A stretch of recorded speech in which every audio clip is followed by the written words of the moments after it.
આવ્યા છે ચા પીવા. છો આનંદ ચા, આનંદ ટી સ્ટોલ, બહુ વર્ષો જૂની છે. જો આ ભાવ છે 50 વર્ષ જૂની.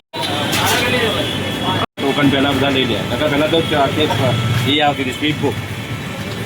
હા બીજો સ્લીપ બુક. પછી આમાં ભાઈ સ્લીપ વાળા બધા દુકાનવાળા ને એમને સ્લીપ આપી દેવાની. પછી એથી અમને માણસો જાય ગરમ ગરમ ચા બની જાય. જે દુકાનમાં જોતી એ દુકાન સ્લીપ આપે અને ચાલે. કેટલા વર્ષ જૂની છે દિનેશ? 50 વર્ષ પહેલા જૂની પણ. મિત્રો આજે બહુ વર્ષ પછી અમે ભાઈ આઝાદ ટી સ્ટોલ પર આવ્યા છે ચા પીવા માટે. પહેલા તમે પીતા અહીંયા? પહેલાં અમારી દુકાન હતી ત્યારે અમે બહુ જ પીતા એમની ચા. અમારી આગળના નાકે કડિયા નાકા ઉપર દુકાન હતી બસ બેકરીની, અહીંથી અમે ચા મંગાવતા. અત્યારે અમે આવ્યા છીએ રેવડી બજાર આનંદ ટી સ્ટોલ ઉપર, જે વર્ષો જૂની 50 વર્ષ જૂની ચાની ફર્મ છે. ઓનલી ફોર ચા માટે ફેમસ છે. આખા રેવડી બજારની અંદર જો ફેમસ હોય ને તો આનંદ ટી સ્ટોલ. આઝાદ પછી જો કોઈનું નામ આવતું હોય તો આનંદ ટી સ્ટોલ.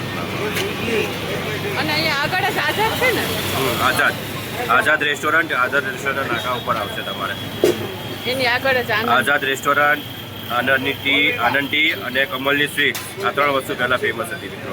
હજુ ફેમસ છે ને? જલારામના પરોઠા. જલારામના પરોઠા, ચા બધું ફેમસ છે અત્યારે રેવડી બજારમાં. બધા છે ટોકન. આ છે રેવડી બજાર, જો એની અંદર છે બધી આખી હોલસેલની દુકાનો. વેઇટ કરીએ છીએ, ચા બને છે એટલે અહીંયા દાદા છે ને ટોકન આપી દે પૈસા લઈને, પછી ચા બને ને એટલે આપણે ટોકન આપીને ચા લઈ લેવાની. અમારી ચા આવી ગઈ છે, આવી છે સરસ મજાની ચા. કેવી લાગી દિનેશ? પેલા જેવો ટેસ્ટ છે કે અલગ?